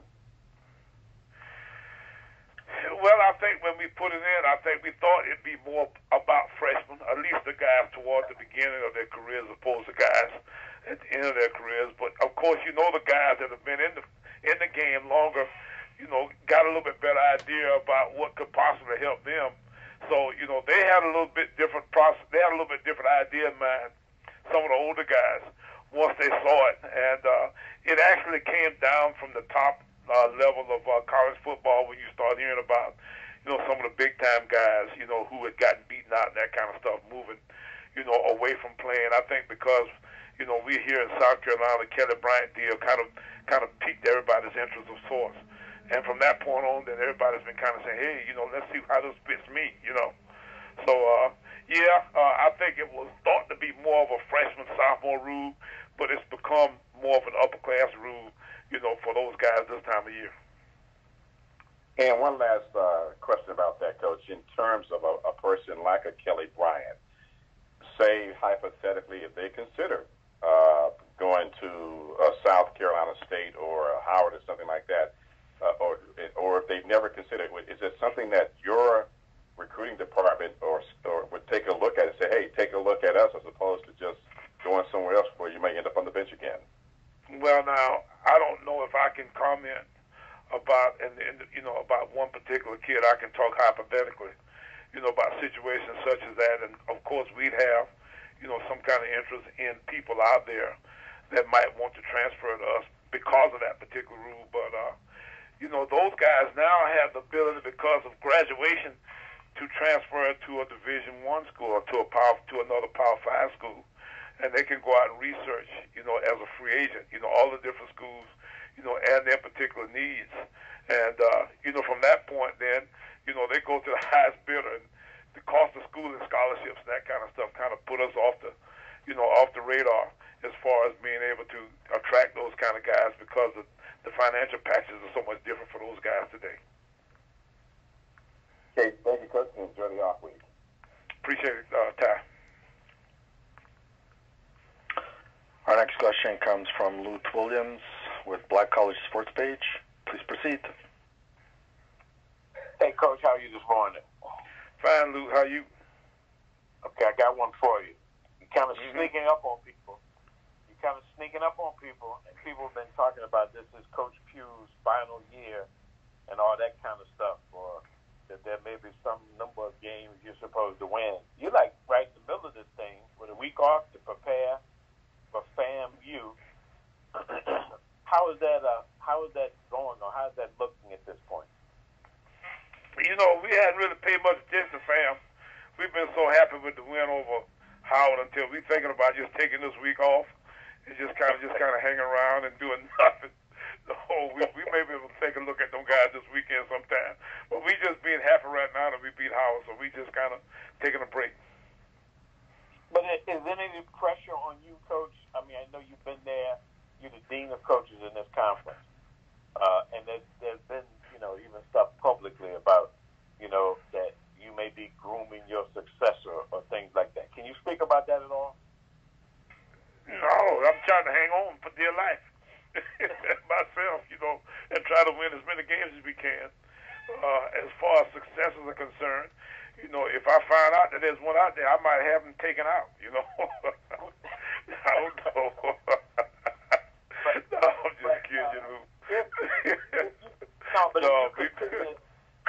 No, I'm just kidding. If you continue making the inroads you've made with this young team, winning that big game at Howard, if you beat up FAMU, it's going to be hard to talk about, Buddy Pough needs to be put out the pasture. It's like, no, we need to stick with Buddy Pough because he's had the success he's had, and he's got us right back where we want to be.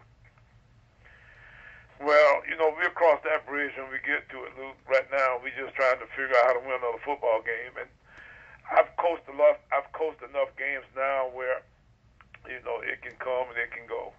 We'll deal with all our situations. We'll count out, our pile up once we get done. I got you. Well, good luck, Coach. Appreciate it.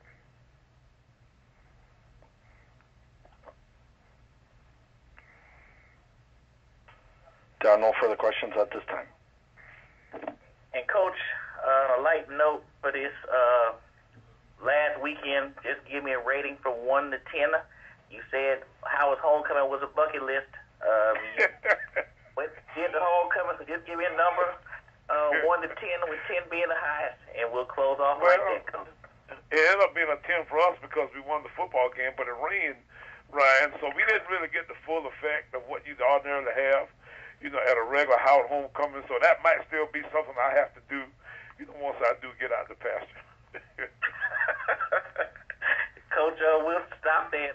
We'll talk with you again next week. And have a good I appreciate you. Thank you. All right, Coach. You're welcome.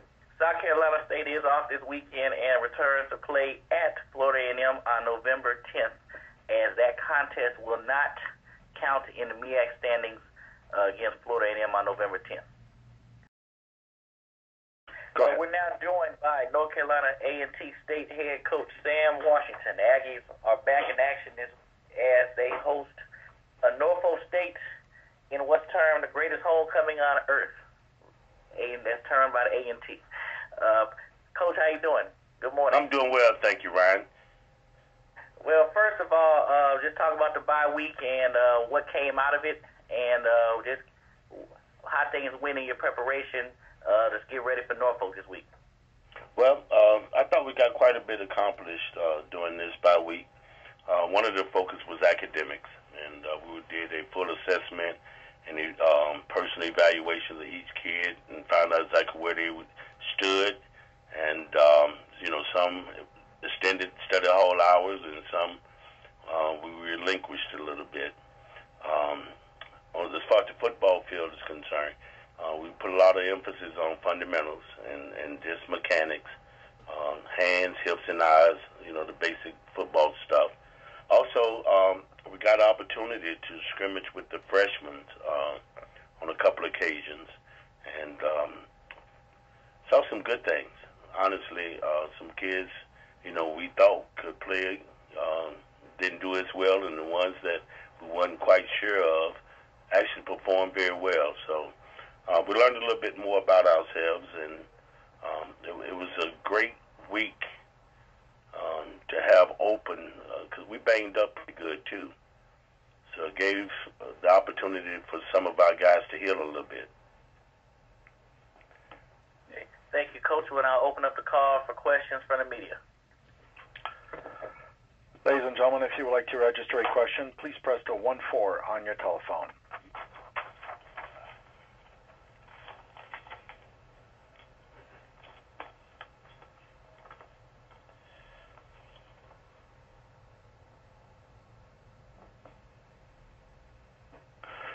We have a question from Lutz Williams, Black College Sports Page. Please proceed. Hey, Coach. Hey, Luke, how we doing? Doing fine, man. Second bye week is a good thing or bad thing? Well, in this particular case, I thought it was a great thing, being that we, banged up pretty good, and we needed this time off to heal. So, from that regard or respect, I thought it was a perfect timing. standpoint of how you played off your last bye week, do you think I think that was after that was early in the season after the East Carolina game, I guess. You came back and played. That's not right, is it? Yeah, you're correct. That was Morgan. That was the week of Morgan. You're absolutely right. And it did draw some concerns. So we made sure we did absolutely nothing that we did that open week during Morgan. But I think what really contributed to that was the displacement of the team, because of the hurricane. A lot of parents insisted that their kids, came home, and, I adhere to that. And this time we were able to stay together and keep everybody focused. So I think that's the difference. Would you say, Coach, the Bethune-Cookman game is probably as well as you've played recently? Absolutely. I would say as a team recently, I thought we, both sides of the ball, performed well. I really believe that. And special teams, I thought they did it very well also. So it was a complete game for the team. It was a complete team game. And that we've been, searching for every week. How much does it concern you going into a homecoming game that the two games that you've lost against conference teams have been at home? Well, I haven't looked at it from that perspective. Don't put nothing on my shoulders here. We're going to approach it as we do, other games, every game. And, there is a lot of distractions during homecoming that I hope that we're able to avoid and not, fall into those traps and try to, do what we normally do and just stay with our regular routine. And if we're able to do that, then we'll be fine. Now, you entered the season, Coach, coming off that 12-0 season on a high note, both getting up high in the national rankings. What would you say is the mentality of your team headed down these last three games of the regular season? Well, they know what's at hand. They know that it's very critical that we finish strong. And we're 6 seconds from being undefeated at this point. We lost one game with 2 seconds remaining. We lost one game with 4 seconds remaining. That's 6 seconds.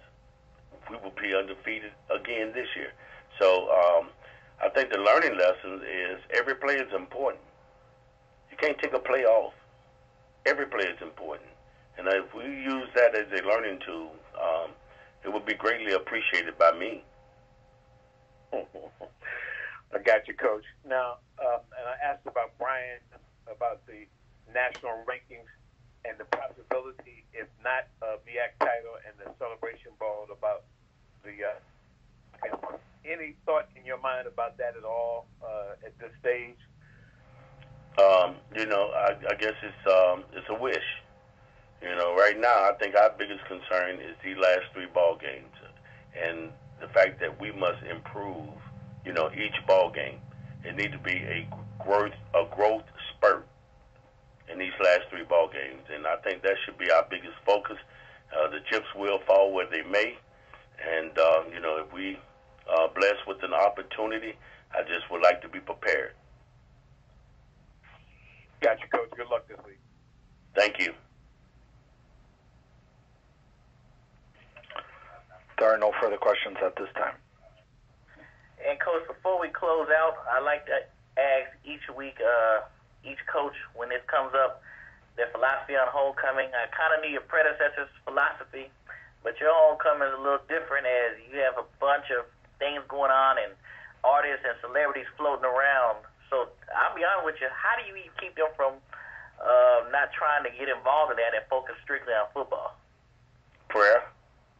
I think that may be the best too. Well, you like to believe, they will be disciplined and know when and when not. Now, if it happened on Monday, Tuesday, I think I'd be a little more liberal. But, once Thursday or think we need to be focusing on, our job at hand.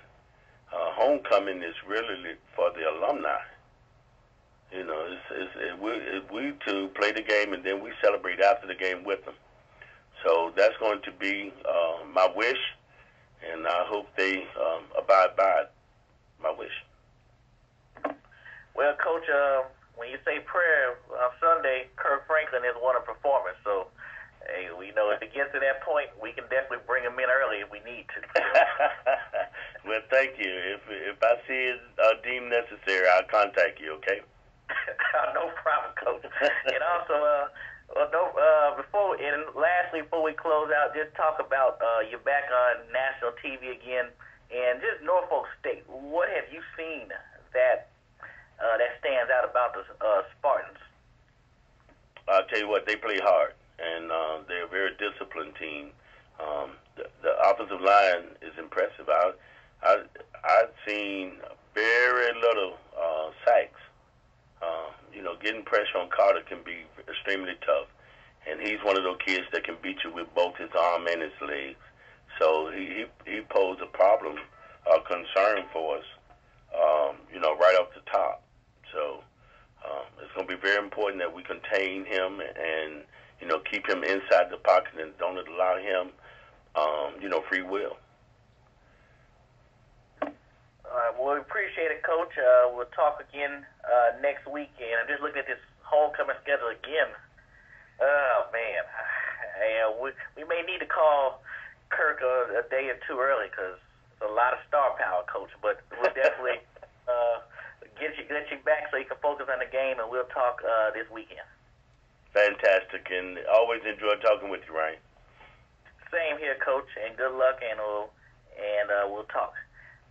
North Carolina A&T State will host Norfolk for homecoming this weekend. Kickoff is set for 1 p.m. live on ESPN3 and shown that night on ESPNU. Move on to North Carolina Central head coach Granville Eastman. The Eagles fell to Delaware State on Saturday and is back in action versus Edward Waters for homecoming. Good morning, Coach. How you doing? Hey, good morning, Ryan. Doing well. How about yourself? I'm good, Coach. Just talk about last week's game as you fell behind early, but your team battled back to make it a game late in the fourth quarter. Yeah, you know what? It was just one of those games, just kind of grinded out, run the ball, ground and pound game. It was obviously their homecoming was not the best of conditions. We'd been down that road before. Coach Milstead had his guys prepared for a really tough physical football game. I think he used the correct word. It was a battle. It was a battle to the very end. The bottom line is, we just allowed too many points in the first half on defense. And, even though we battled towards the end, we just didn't make enough plays, whereas they did. They made enough plays. You could tell they wanted it a little bit more than we did. And, they found ways to make, 3-4, big-time plays that help, win the game for them. Proud of our guys. I'm proud of their effort. It was a good, being in the Meac now going on 5 years, one of those, Meac battles. And just, again, proud of our effort. Just didn't make enough plays to win the game. And especially with the emotions that came through last week with being on the road and to some of the things that happened during the game, how do you talk about keeping this team focused to not let last week's game beat you twice because you're still in the hunt in this MEAC race? Well, I think that's a great question. We have we have somewhat of a mixture of a young team and some older guys, not too many, and so that'll be a little bit of a challenge. And we've just kind of moved on. I've kind of try to refocus them and get them to understand that game is in the past. What we did and what we tried to do was that it didn't quite work out, and now we have a different challenge. We still have some goals in front of us that we want to reach, and one of it's being just getting to 500 and winning homecoming, and so that's why this is such a big game. And so young people, they're resilient. They tend to bounce back on things. So today's the first day of practicing since that game. We'll see how they respond. Thank you, Coach. Now now open up the call for questions from the media. Okay. Well, ladies and gentlemen, as a reminder, to register a question, please press the 1-4 on your telephone.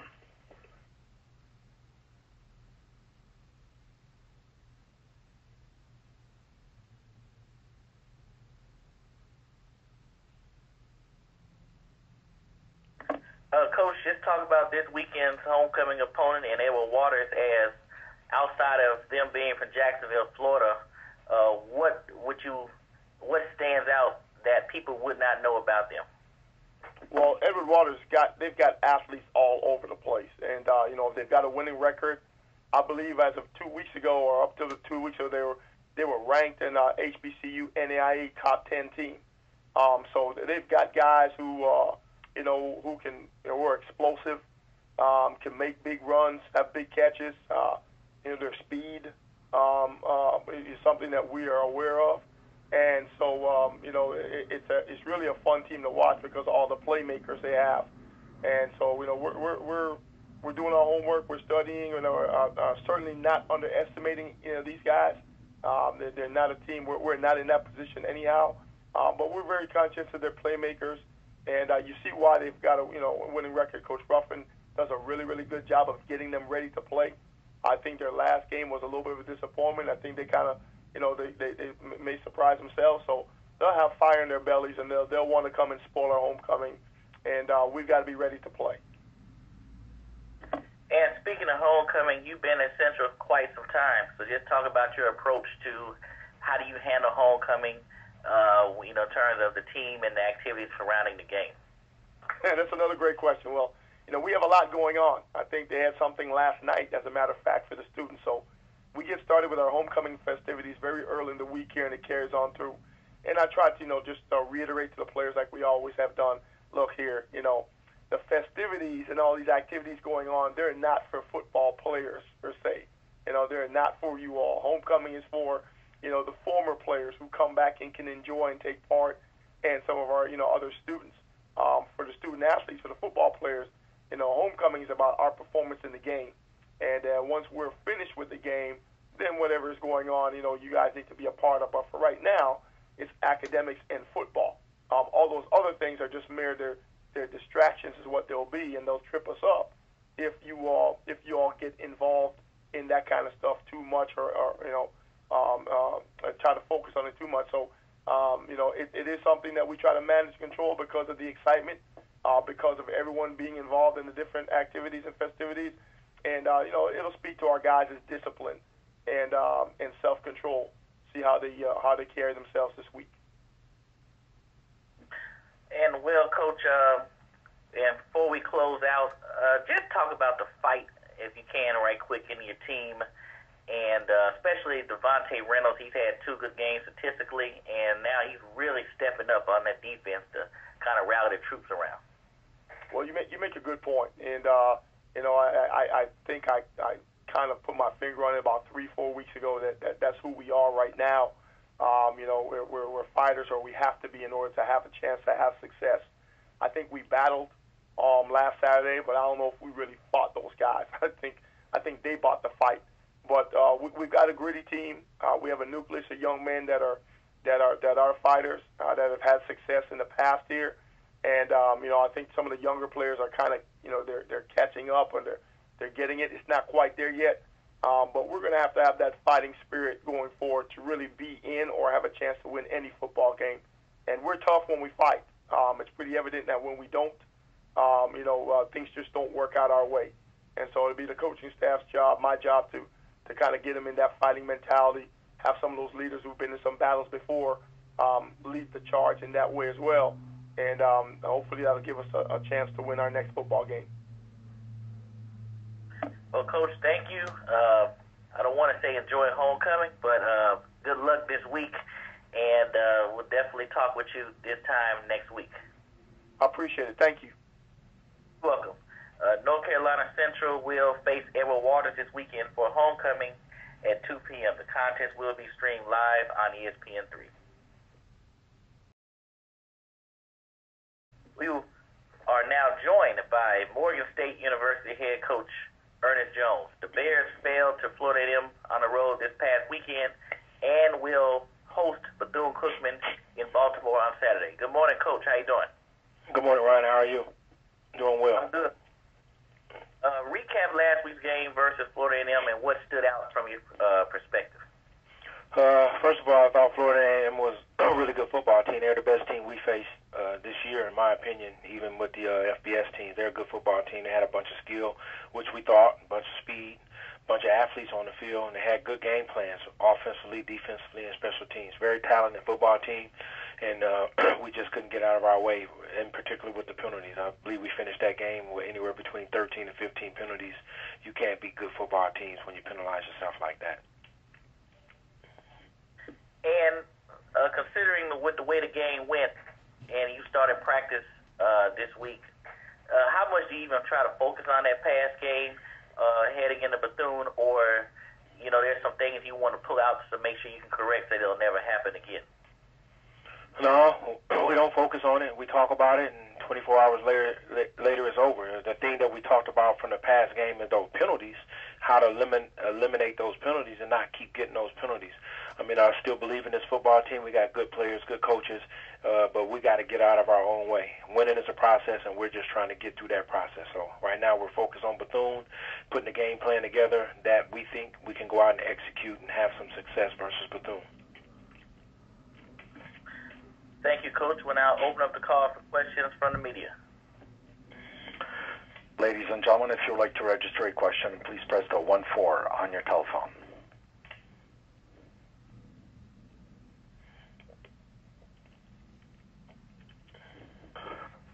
We have a question from Jeff Reynolds from Sports Viewer Television. Please proceed.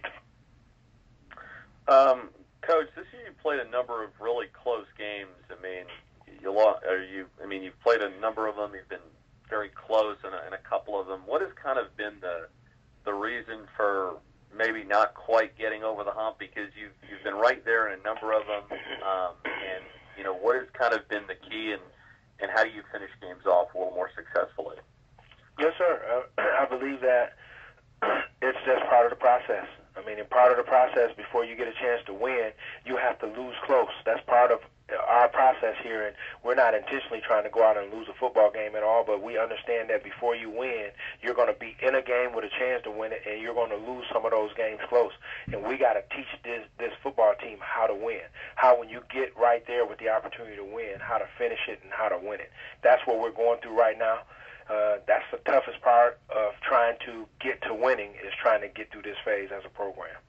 So we just got to continue to believe in ourselves, believe in our identity, and try to figure out how to push through at the end when the win is just right there where you can see it. Sure. The other thing, Coach, what has Whitaker meant to your defense? It seems like he's had a terrific season, 60 tackles. He's always getting into the backfield. I mean, how much has his presence meant to what you're doing defensively? Yeah, he's a lot. He's in the middle of our defense, so he's running that defense. He's a tackling machine. He's athletic. He can run with wide receivers, so we're comfortable putting him out there over number 3. In fact, over number 2. He loves to run. He loves to hit. He's a high-contact kid. He loves playing the game. He means a lot. He brings energy to the table. He'll play through pains. He's hurt. He's beat up, but he continues to play. He wants to be one of the best linebackers in the Meac conference. That's what he's chasing, and he wants to be one of the best leaders on our football team, and he's chasing that as well. Sure. And a final one for me. What did you learn from Brian Kelly, just working with him at Cincinnati and at Notre Dame? I mean, great football coach, but what are some things that you took from him and that you carry into your own program? His identity. The two things I would say. One is morale. And he taught me that if you got a team with great morale, you'll have a team that'll at least go out there and compete for you. And if you watch our team compete their butt off, and that's because we have great morale. Our kids are all they're upbeat. They're getting ready to go play Bethune. I mean, the energy is high. You would be very surprised that at our record if you watched our team practice and prepare. And then identity. You'll never have a chance to compete in football games or, in fact, win games if you don't have an identity. If you don't know who you are on offense, who you are on defense, who you are on special teams. That was something that Coach Kelly always talked about, is identity. Identity, identity, identity. Get these kids to believe in their identity. Put it into them. Teach them what the identity is. Make them believe that that's who they are, who we are as a program, and build from there. And that's those two things I carry from Coach Kelly: morale and identity. Sure.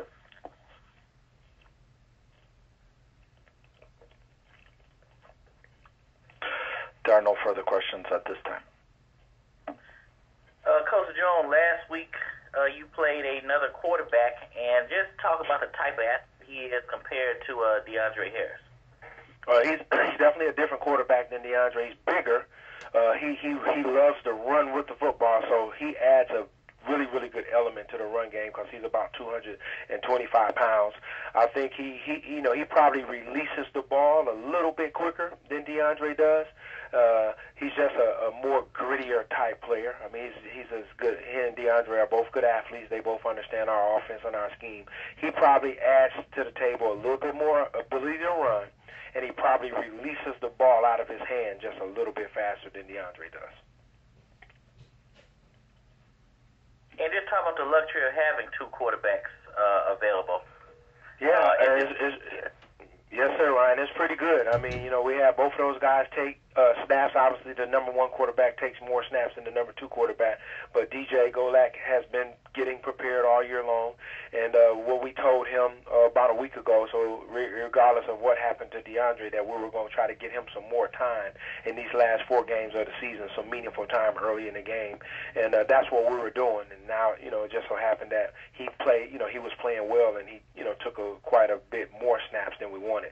So I think we're going to do the same thing again this week. We're going to try to get him out there early, get some snaps with him, and if he's having some success, we're going to keep him out there. And before we close out, just talk about Bethune-Cookman, and they're coming off a game at Nebraska, and they're traveling again north. And so just talk about going against a hungry Bethune team that's always in the mix this time of year. Yeah, I mean, you're going down and face another athletic team. I mean, they got athletes all over the field, offense and defense. These guys can run and are athletic. And that's something, that we're trying to get to. We're trying to get our team speed and our team athleticism up. And that's what we're facing against this team. I mean, they can beat you on defense. I mean, those guys are quick. They can tackle. They get to the ball. I mean, you see a hole, you see an opening, and within seconds, those guys are right there on offense. I mean, those wide receivers, it's like playing FAMU again. I mean, those guys can run, their back can run, their quarterback is athletic, he can throw. So the thing that we know is that we're going to face a fast and athletic team, and definitely a football team that we need to prepare for and prepare for in a big way. And before we close, I just talk about being back at home and getting ready for Bethune, with the luxury of not traveling this week. Yeah, we're excited about that, to be back home. Our kids are excited to play at home. We haven't won a home football game yet, so they're chomping at the bit to try to go out there and compete and get into position again to win one. And so it's good. We're glad that this team is coming to see us at home. We definitely don't want to go down there in Florida and play them in all that heat that they're used to. And so we're excited to play another home game. Well, Coach, you're from Flint, Michigan, right? Yes, sir. When you say all that heat, Coach, I had to think about it, but I forgot you're from up north. But you did spend time in Mississippi, so obviously you probably got used to it. But I understand the difference between the humidity and just hot. Yes, sir. The heat doesn't bother me as much, but you're still talking about these kids that's from the Midwest. So when they get down there in that heat is they feel it. They know about it. And then at the same time, when you bring those kids from the South up here to the Midwest, they know it as well. So we're hoping that, the weather comes to our advantage when we get ready to play this football game. No problem, Coach. I appreciate it, and thank you for taking time out. And good luck as you host Bethune-Cookman this Saturday. Yes, sir. Thank you. You're welcome. Morgan State will take on the Wildcats of Bethune-Cookman this weekend. Kickoff is set for 4 p.m., and the contest will be shown on ESPN3 and Sports Fever TV.